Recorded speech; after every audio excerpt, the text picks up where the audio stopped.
real improvements that have been done in DPWH since Secretary Dizon came into the picture. Nako. And so I am relaying what I have heard from multiple sources, that Secretary Dizon or members of his team have connections with DPWH contractors. I was told by one source, some in his team are contractors. Para dito kay Secretary Vince Dizon, kung sakaling tinakot ka ng administrasyon itong si Marcos Jr., kaya mo tinanggap yung pwesto mo na yan bilang DPWH Secretary, ikindat mo lang ang iyong kanang mata.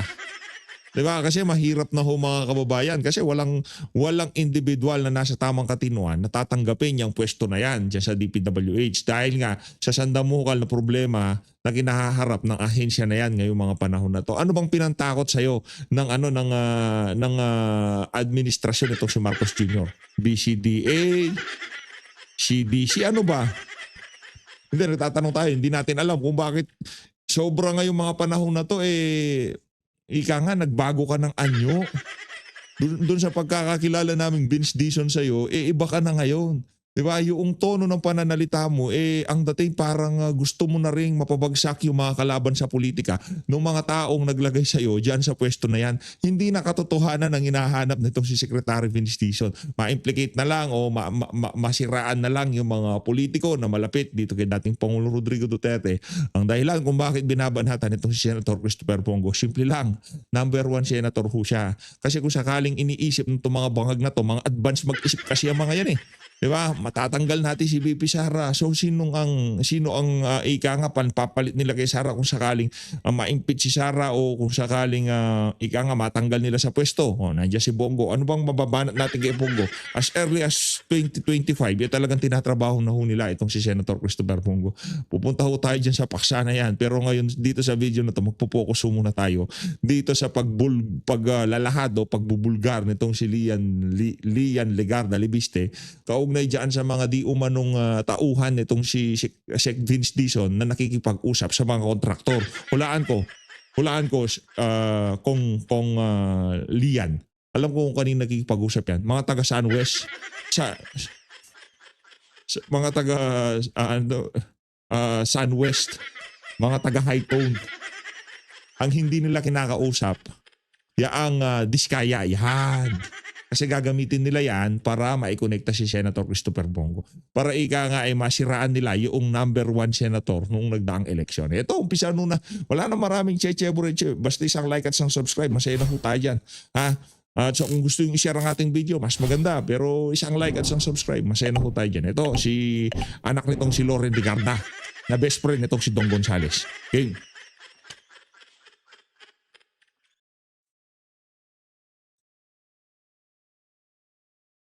Dizon na may mga bago siyang in-add na new projects, ni-replace yung new projects from Bunoan, and Dizon has connections po sa mga contractors.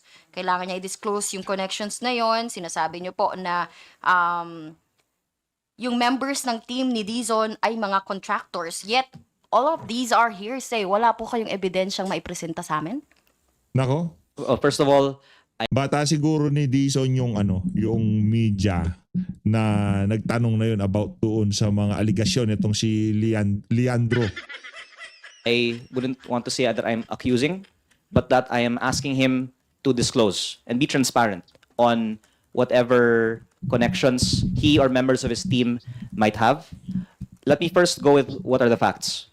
The facts are that first, in the Senate budget hearings, it has already been disclosed that there are insertions into the budget with the involvement of contractors giving consideration.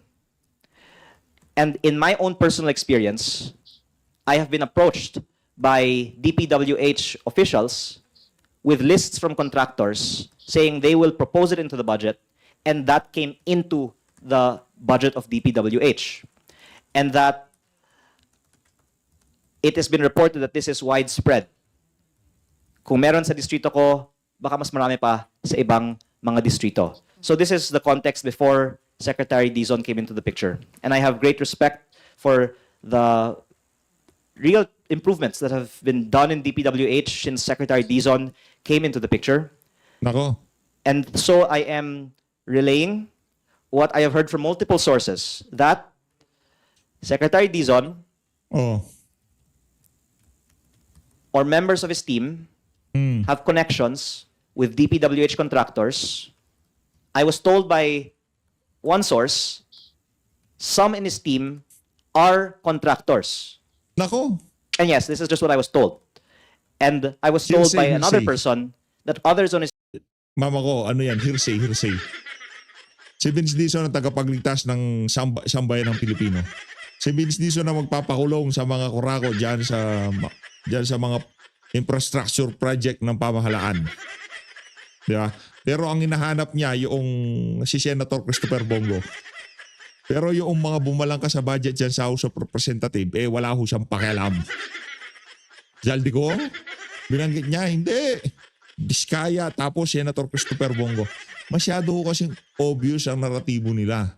Di ba? Na hanggat maaari, gawin natin ang ating makakaya para maikonekta itong kabalbalan na to sa mga Duterte. Yun ho ang ating nakikita dito. team, even those who are not contractors, Walang yan have been kayo. talking to contractors Nako. at may hinihingi. And maybe after I make this statement, some people can actually come out and say, yes, may hiningi ang mga opisyales ng DPWH sa amin. I say this, of course, sensitively acknowledging that O baka itong mga diskaya ayaw magbigay. Baka advice ng kanilang legal counsel yung mga team nitong si Vince Dizon, nanghihingi sila. Ano bibigyan ba namin? Hindi, wag yung bigyan. O bukas makalawa, ayun. Sara Diskaya couple, nag-walk out sa ICI. Oh, ano sabi nila? Wala nang state witness sila. 'Di ba? Lahat ng klaseng problema ibibigay na sa mga Diskaya. Di kasi kayo nagbigay. Kung sakali mang totoo sinasabi nitong si Congressman Lian, hindi kay Sec Dizon ha. Kasi meron siyang iskalawag na kasama. Hindi kay Secretary Vince. Di sinasabi nang hihingi si Secretary Vince. Yung mga kasamahan niya sinasabi. Nitong si Congressman Leviste. Tuloy mo, Kong. Tuloy mo. Tayo mo tuloy, Kong. Nahihiya ka. O, tuloy natin. we have to work with the DPWH on the budget and on the projects in our district being implemented well. And I hope that this does not get taken personally. And I am not saying this in a political context. I'm saying this from a intent for there to be Ang tawag ho doon late reaction. nawala. reform Nangyari based on the dito. proposals that I have made for DPWH. Grabe naman yan. But I would summarize everything that I'm saying by saying that I am asking Secretary Dizon, in the interest of transparency, to disclose all of his and his team members' connections, discussions, and interests in contractors and companies that do business with DPWH. Yung next. Alam niyo saan ho tayo nawindang dyan? Yung tipong alam na nagpe-press ko nitong si Leandro Leviste, talagang tinawagan pa siya. Marami hong nagpanik dyan sa isiniwalat niya na yan about dito kay Vince Dizon. Tuloy. Next question. Marivic Trinidad of MDT. MDT. Sir, when did you learn about this contractors? And hindi ba ninyo po ito na-raise before the passing of the do sa budget deliberations po of the budget sa House? And have you tried talking to Secretary Dizon in personal po about this? I think all of us have been learning a lot over the past few months about how DPWH works, including from the Senate and Congress hearings. And I have been quite Nako. active in discussions in Congress on proposed lowering of prices, equitable allocation of budget. And as a member of the Appropriations Committee, I have to clear, of course, Yeah. what I say during the budget deliberation process, including in the hearing. I've had a lot of discussions with other members of Congress, but of course, I have to also balance that with respect for the leadership and the committee, and was hoping that my recommendations be taken into consideration. But as you also know, on Monday, citing that the price of the DPWH projects has not been decreased, I voted against the 2026 General Appropriations Bill because, again, I've wanted these changes to be made during the deliberations in the House. When I saw that they were not made, I voted against. And now I am here to share more in hopes na pwedeng ayusin pa ang 2026 budget. Wala ho. Kagaya ng ating itinurad dito sa PH update. Wala pa rin hong nangyari dyan sa budget na yan. Diba? As usual, ganun pa rin hong mga kababayan. Kung ano yung kagustuhan ng mga naghaharing uri dyan sa Malacanang, kung paano yung pagmamaniobrang ginawa nitong si Sandro Marcos, nakita nyo ho, yung mga merong individual amendments dyan sa 2026 budget, meron ho ba silang nagawa? Yan na nga ho ba sinasabi natin? Kahit sabihin pa natin na mayroong mga congressman, meron silang mga representant sektor o meron silang mga distrito na ika nga maaapektuhan dito sa particular na budget nito at yung mga sinasabi nila ay may kabuluhan. Kung ayaw hong mangyari yan na Malacanang, wala rin ho tayo magagawa dito sa buwisit na sistema na to. Diba?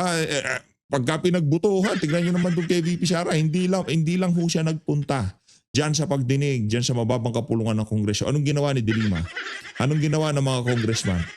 Kasi yung minasama nila, hindi nyo ba naiintindihan, nagpadala ng representante, itong si VP, dahil nga marami siyang trabaho. Hindi niya naman obligasyon na ika nga makipagplastikan sa inyo dahil hindi plastic si VP. Anong gagawin niyo doon? Sasagutin niyo yung mga tanong nitong si Liga De Lima?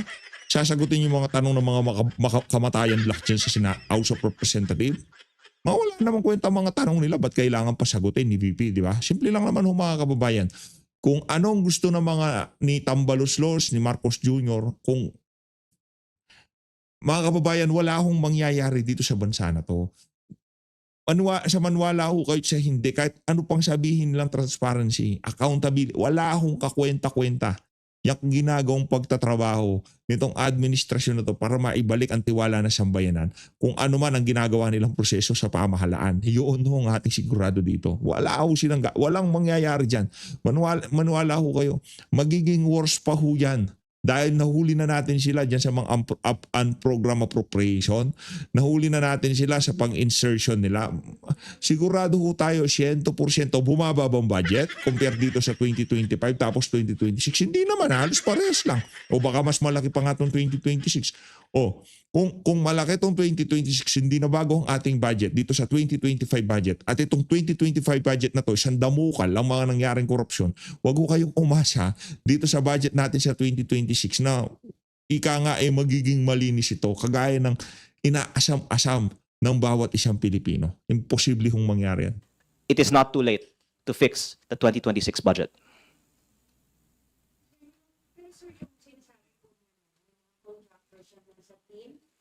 Oh, actually yun,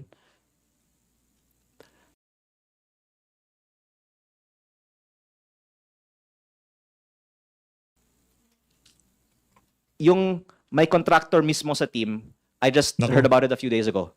Nako, But the speculation that they're talking to contractors, that they're going after the contractors from the time of Secretary Bonoan, but will be replacing them with favored contractors of their own. I think in Philippine culture, that's normal. And in fact, surprising that it hasn't been brought out yet.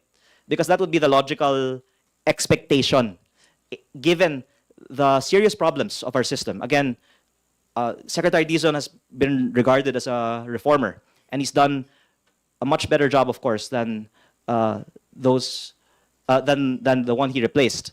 But that again, I think because of the public temperature right now, no one should be beyond scrutiny. So I think it's only fair that we give Secretary Dizon the chance to be transparent and disclose if there's any truth to what we've heard.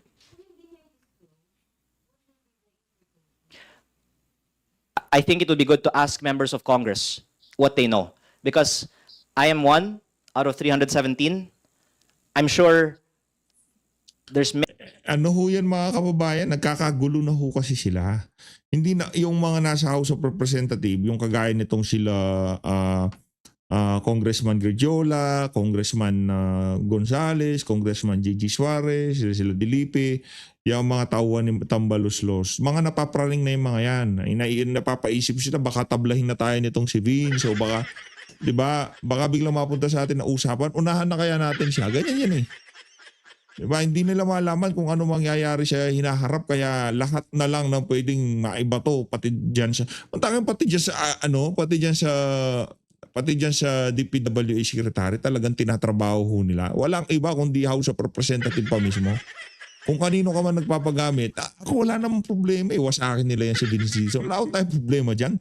Traidor yan eh. Traidor yung si Vince Dizon. Eh, yung karakas niyan, wala akong pagkakaiba yung kay Boying Remulla.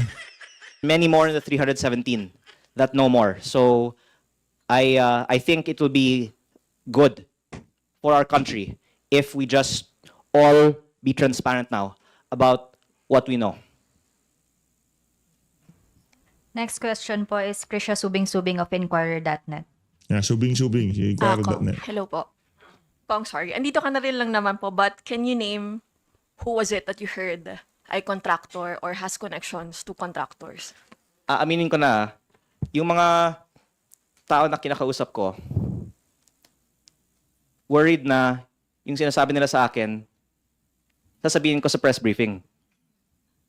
Kaya, ironically, yung kaharap nyo ngayon, hindi yung pinakamaraming alam. Kasi yung mga maraming alam, hindi nagpe-press briefing. Pero I'm hoping... Naano sila, nasa opisina sila dyan sa House of Representative at nagpaparampa ng sandamukal na babae. Hindi ko kilala kung sino yun, pero sigurado ko yung may alam na yun. Sila yung mga minsan na siguro naimbitaan dyan sa ICI at nanumpa sila sa taas ng... Maraming alam yung mga yun. Sila nakakalam kung nasa si Saldi ko. Diba? Wala akong kayari dyan. Wala ko kayo mga kababayan. Hindi to. Simple lang naman. Pag dumating ang panahon, umabot tayo dun sa kung tawagin breaking point. Yung turning point. Ayan, turning point. Umabot tayo dun sa turning point kung tawagin at ang sambay ng Pilipino napuno na. Sabi ng sambay ng Pilipino, ayaw na namin. Sobra na, tama na. Diba? Yung sigaw ng mga walang kwentang siguro doon pagkatapos nung mga kaganapan na yun, pagka na bago na sistema na to, saka tayo makakakita ng tunay na accountability at transparency. Pero habang itong si Marcos Jr., ang presidente natin, magtyaga-tyaga ho muna tayo. Nakuha niyo ba mga kababayan? Pero panawagan natin, Marcos resign dahil wala kang kwenta na presidente. Yan ba siyan? Betrayal of public trust. Wala nang tiwala sa iyo, sambay na. Nagre-reflect na nga sa mga survey, di ba? Naglalabasan. Wala tiwala sa iyo. Ngayon, ano pang ginagawa mo sa pwesto? Simple lang. Kaya ka nandiyan sa pwesto para tignan yung iyong eksperimento. Na pagkatapos ba ng 3 taon, galit pa sa akin ng mga Pilipino? Galit pa sila sa iyo. Marcos Jr., huwag ka nang umasa na mapapahupa mong emosyon ng ating mga kababayan dyan sa mga patsi-patsi mong diskarte na yan, dyan sa issue ng flood control. That by bringing this out, and again, giving Secretary Dizon the chance to respond, that the truth will come out. If you can't name, siguro sir, So talagang pinipiga ko na ayaw sabihin No, how yung sino yung contractor. Pero sino yung kumakausap sa mga contractors? Let me just say this. It is not surprising, I think, that to say that may mga kilala silang contractor. I mean, all of us know people who are in so many fields, right? So it should not be a surprise to say that. But so I think it's fair to say lahat naman ng mga tao sa DPWH, maraming mga kilalang contractor, 'di ba? So like now, we're being called on to disclose our SALNs, kung DPWH official ka, you should disclose yung mga kilala mong mga contractor at paano mo sila kilala. Pero, yung pinaka hard evidence dyan, kung meron kang interest sa kumpanya na nangongontrata sa DPWH. Yan. Kong, if you can't name names, how high up in the DPWH organization? Reporting to Secretary Dizon daw. Daw. Sa Office of the Secretary? You're saying USEC po contractor. Again, Meron. if I knew, I would say it now. So, ano But, po yung ano po ba, like, what can you say to us na lang po? Na, you know, at least may makuha kaming information about what you're Appointee saying. of Secretary Dizon. Grabe naman yan. Actually, I was told it's not just one. Nako, So, I was told that appointees of Secretary Dizon are contractors. nako. Matindi ho yan mga kababayan. At, hindi. Member of Yari. Congress. GG I mean- dito si ano. Actually, kung, Anong y- y- basis, kung, kung no? sino ang kausap ko, 50 pa silang mas maraming alam. Hindi nga expert sa DPWH yung kausap ko eh. Kaya, a lot of people in this house know more than me. I'm just the one in front of you right now. So, by bringing... Isa siya sa mga paghihinalaang hindi mamumulitika kung ilalabas niya yan. Guguluhin ho talaga ng kung sino may pakanaan itong kabalintunaan na to. Lahat ng panggugulo ay gagawin ho niya. Wala ko kayo siya hindi. Yang pagsasalita na yun ito si Lian, nagagamit din siya. Panggugulo ho yan eh. Diba? Sino naman ngayon kredibilidad ang sinisira nila? Yan kay Vince Dizon. Tagal naman kasi nung tumatawag eh. this Tawag out, na. I hope that a lot more information will come out in the coming days on who the DPWH appointees are that are contractors. And again, you should already assume that they know contractors, right? So that's not really news. But they should disclose who they know and how they know them. And if they've Nako. talked to them since they were appointed to the DPWH. Next question po Hindi, ipopokus na muna natin to video na to. Yung sagot ni Vince Dizon at yung tipong mukhang natataranta-taranta pa siya, isusunod doon natin pagkatapos is ito. Vivian Yan. Gulya of ABS-CBN News. Sige, Good Vivian, banatan mo, afternoon, sir. Vivian. Sir, how credible is this information of yours? Meron po bang proof na inoffer yung mga nagsasabi po nito for you to believe it? So that this practice was done in the time of Secretary Bonoan has already been attested to in the hearings and No. substantiated by my Viber messages. And I would add, This connection ng contractors or mga contractors sa team ni Sec Dizon, ano po yung proof na inoffer sa inyo para to make it seem credible? okay, I'm saying this now because I think it's credible. And in fact, I was told it's multiple. So even if it's just one of the multiple, then we've already proven the point. I trust the information that I received. So verbal lang po ito, na kinuwento sa inyo.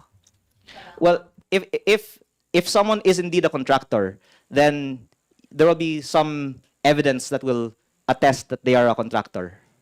But it was not presented to you. It was not presented to me, but I was also told by another source that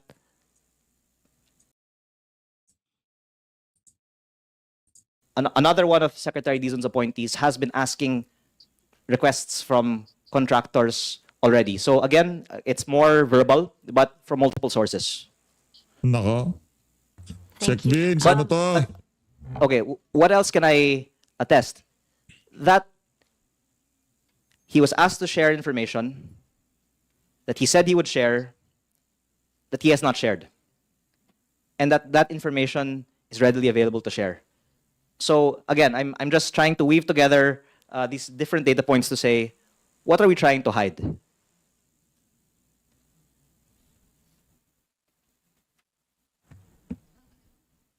Sir, are you in talks with, Secretary Dizon? Nakakausap mo ba siya? Yes. Actually, Anong sabi po niya dito sa mga requests po ninyo? Yung, kumbaga parang ang lumalabas is you're challenging him to disclose everything that he knows. Ano po ba? Mayroon po ba siyang reply man lang sa inyo? well, I wrote a open letter last Monday, which we have not received a direct reply to, but the press conference he gave last Friday, I believe, responded to some points, including the lowering of the prices. And again, I would like to thank Secretary Dizon for being a true reformer insofar as he has committed to lower the prices to some extent. We look forward to see by what extent he lowers them. He said in our September 17 budget hearing, where my exchange with him was recorded, that he will lower it by at least 10%. But I think it can be lowered by more. Up to 25, I would say, is reasonable. But if somewhere in between 10 to 25, that will be good. And again, whatever allegations there are, if he lowers them by 25%, he's proving that he's not getting any kickbacks. But I have not talked to Secretary Dizon about his connection with contractors, of course. But I would just confide that every congressman's motive for a DPWH budget hearing is for their district, right? So for my part, I would say I'm saying these things because I want the best for my district. But I also want the best for the whole country and other districts. Because if we lower prices and end corruption, the savings can be shared with all districts. Hindi totoo yan. Anong to ka? Huwag na tayo maglokan dito, Congressman Leandro Ligarda Leviste. Ang interest mo lang para sa politika ha. Wala kayo dito para makapaghatid ng tunay na pagbabago sa ating bansa. Kasi kung talagang gusto nyo maghatid ng pagbabago, mag-umpisa tayo sa pagpapakulong ng mga talagang may sala dito sa iskandalo na to. At kasamahan mo pa yung mga iba dyan. Bakit batang liwaliwanag ng mata mo na tignan yung mga taga DPWH, yung mga kontraktor. Kaya nakukornian lang mo tayo mga kababayan. Huwag na tayo maglokohan dito. Kung kayo nagpapakasangkapan sa inyong mga kasamahan dyan na malaki ang pananagutan dito sa usapin na to. Diba? Ganyan, yan, bata pa kasi. Diba? Yung tipong andaling utuin, andaling bulahin. Kung talagang para ka sa transparency, sinasabi mo yan si Vince Dizon meron siya mga kasamahan na sinama dyan sa trabaho niya ngayon ng mga kontraktor. Bakit hindi mo na unahin dyan sa bakod nyo yung mga kongresista na kontratista para talagang bilib ako sa'yo? Isa-isahin mo. Mag-umpisa tayo kay Martin Romualdez. Matatapos tayo dito kay Gigi Suarez. Isilipin mo lahat ng kasamahan mo. Anak ng Petrang Garapata. Ang liwanag ng mata mo sa mga ahensya sa executive. Tignan mo muna yung iyong bakuran dyan, Leandro Ligarda Leviste, bago tayo pumunta sa ibang ahensya ng pamahalaan. Dahil dyan pa lang sa bahay na kinabibilangan mo, anak ng toka, baka pagka nalaman mo katotohanan yung sinasabi ni Ping Lacson na 64 na kongresista, kontratista, baka malubog ka sa iyong kinauupuan na yan, di ba? Yan, talagang puro bulahan na lang nangyari dito sa bansa na to. Sorry, ko lang. If you have comment dito sa pag-livestream ng BICAM, will this address yung mga doubts? No, because I think that Congress and Senate are the focus of scrutiny on the DPWH budget. And what I'm saying is the NEP is full of insertions of contractors Aray ko. and other sponsors. And the DPWH Office of the Secretary can bear all of this information. So whatever you see in the floor of Congress and Senate is only the tip of the iceberg. Yun. The iceberg is in the office of the DPWH Secretary. Naku po. Teka lang. Gawa na yung budget eh. In fact, Di ba pwedeng the iceberg yung nasa mga insertion, yung mga nag-insert na mga proyekto na yan diyan sa NEP, diyan sa National Expenditure Program. Hindi ba yon? Yung mga congressman na naglabi diyan sa mga anak ng toka, hindi, politika ho ito mga kababayan. Di ho tayo naniniwala na yung pagsasalita nitong bata na to para sa kabutihan ng sangkatauhan, di ba? Hindi ho. Na isang malaking kasinungalingan kung kung ito ang binabandera nitong bata na to. Wala akong kwenta. Nakananto. Kala ko pa naman hindi ka kagaya ng nanay mo. Pare-pares pala kayo. Mawalang ya kayo.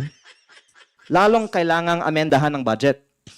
Dahil dumalabas nga sa mga committee hearings after the budget was devised na may ganito palang mga katiwalian sa paggawa ng budget. So in fact, it's wrong to say that we should not have congressional insertions in the budget. Because if the original NEP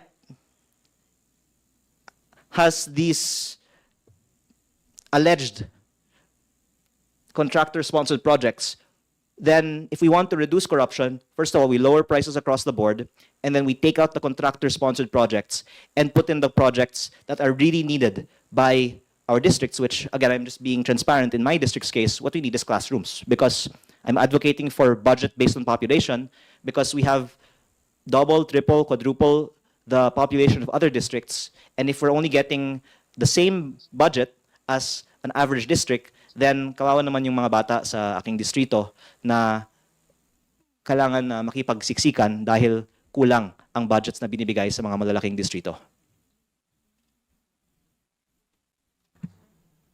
Next question po, Yanes Capanti of GMA News Online. Good afternoon, sir.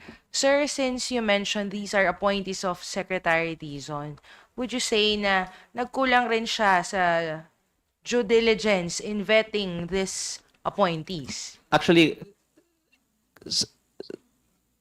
you can background check on Google the new appointees in the DPWH and find that there have been allegations of corruption to them in the past. So I think you can do your own research, and it's a bit surprising in the media that this hasn't been questioned yet, because I think our country right now is in need of hope.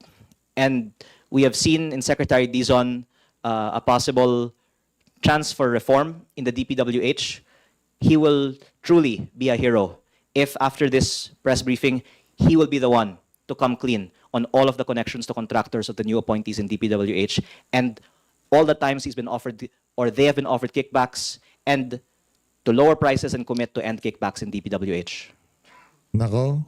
Sir, follow-up lang po. So, Wasakan, eh, no? Secretary Dizon is aware that members of his team are... Wasakan. Nako, may tumawag.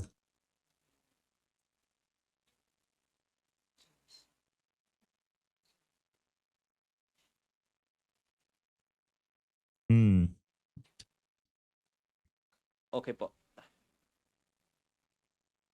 Okay, sir. Nako. Okay, sir.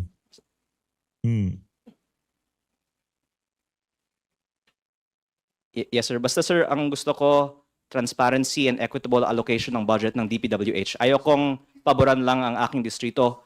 Gusto ko wala ng korupsyon sa buong bansa. Wow, talagang. Pahiro, you know. Pahiro, palakpakan naman natin itong si Leandro Libiste. Ibang pambira, Ligarda Libiste. Walang korupsyon. Hindi daw, sa kanyang distrito. Brad, naman to ka. Naniniwala pa ba kayo sa mga politiko na to? Ilang pong politiko na mayroong ganitong klaseng karakas dumaan sa Pilipinas. Pero ni isa, ika nga yung mga pa-press con, pasiga. Ay siya pa lang ang nakita nating nakapagbigay ng tunay na pagbabago dito sa bansa na to. Ang pangalan niya ay Rodrigo Duterte. Maliban doon sa mama na yun, lahat ng nakita nating politiko dyan, na yung ika nga merong talagang masidhing kagustuhan na makapagitid ng pagbabago sa ating bansa, ay wala pa ho tayong nakita na nakatumbas dyan sa galing na yan itong si dating Pangulong Rodrigo Duterte. Yun lang ho mga kababayan.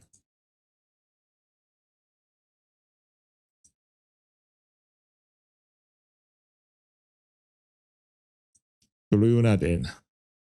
Yung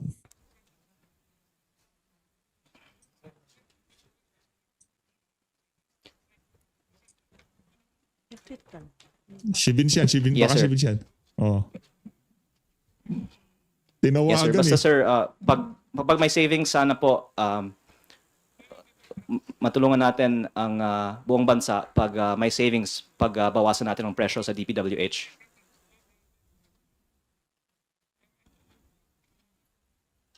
Shiner mo na ni. Ano pa yung sasabi mo, Lian? Oh.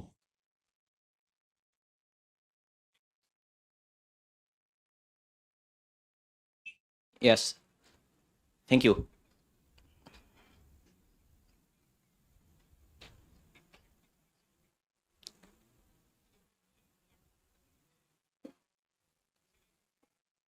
Actually, as I said in the press con, I really don't know who's the contractor in your team, but if you can ask them and come clean to the public, then that would, I think, be a sign that there's real change now in DPWH. Meron bang kumausap sa contractor recently? Nako, nagkakasagutan ho. Umiinit ang tanong, ano? Oh.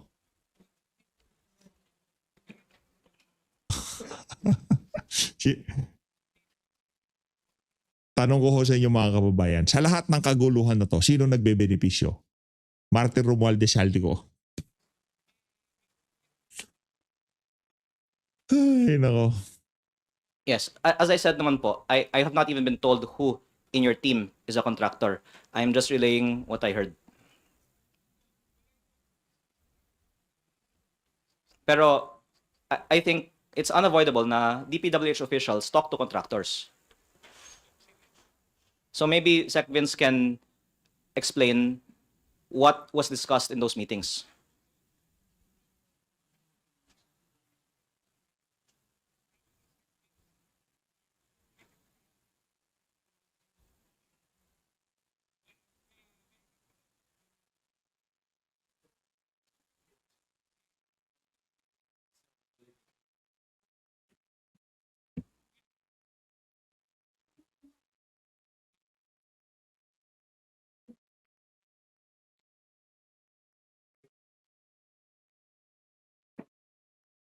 Thank you very much.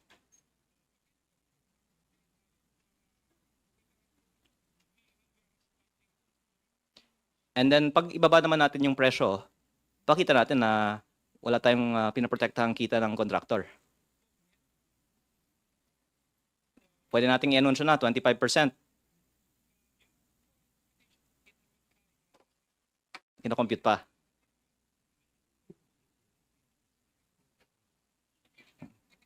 Okay. Thank you.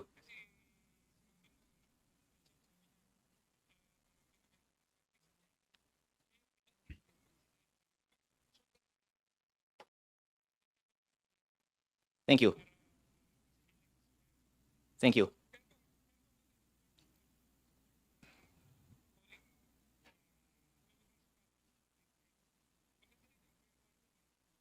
Yes, thank you. And even beyond the appointees, of course, we know that the bureaucracy of DPWH is still intact from the past. So it would be good to also use this as a warning to others who are contractors in their bureaucracy.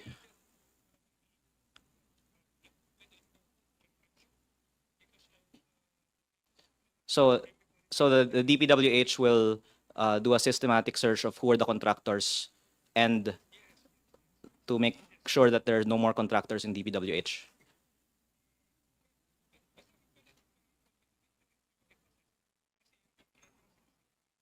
Yes. Yes, thank you. Thank you. Thank you. Bye. Yun. Hmm. Sir, si Sec ba ang inyong kausap? Out of respect for the person, you can derive from my conversation that he is from there and from DPWH and baka hindi na ako tatawagan pag sabihin ko eh.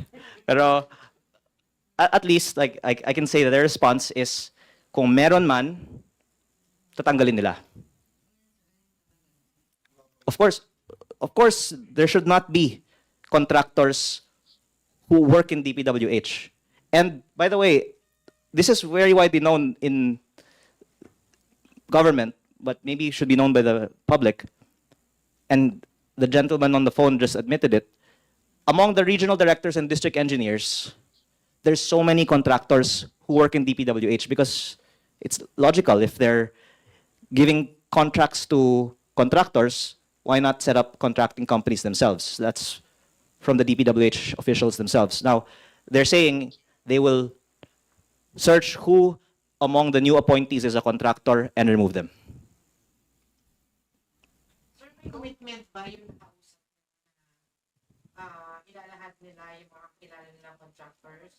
Magiging mga appointee nila. May commitment. Hahanap Ako suspecha ko dyan talaga, mga diskaya talaga. Mga diskaya ang ayaw magbigay. Eh naubos na kakabigay, mga diskaya. Naubos na siguro, kaya ngayon, yung ibang mga opisyalis ng DPWH nangihingi siguro sa mga diskaya. Sabi siguro mga diskaya, nakanto ko, ubos na pera namin. Diba? Wala na kaming pera dito. Naubos na sa kakabigay sa mga. So, maraming salamat po sa pag-support sa PH Update. Mag-ingat po kayo lahat. Mahalin natin ng Pilipinas. Maraming salamat po mga kababayan. Kayo ba naman, diba? Tawag itong si ganito. O pagka hindi nyo inayos yun, kalalagyan kayo. Tawag itong si ganito. Diba? Tawag si attorney ganito. Tawag si secretary ganito. Tawag si, tinatawagan yung mga diskaya. Kaya natin pigilan yan. Ano man yung plano na sa inyo, kaya natin yan. O, meron magkano ba kaya nyo ibigay sa akin? 500 million. 500 million tayo. O si secretary tawag ganito. O sige, kaumbala dyan. Ayaw yung magbigay. O sige, bukas ang issue nyo, nag-walk out kayo sa ICI. Naman ho yan, pinapadugo lang yung mga yan. Yung mga kontraktor na yan, pinapadugo lang yan. Sa tingin ko, ang pinakamalaki, madami ng dugong ilinabas, yung SunWest.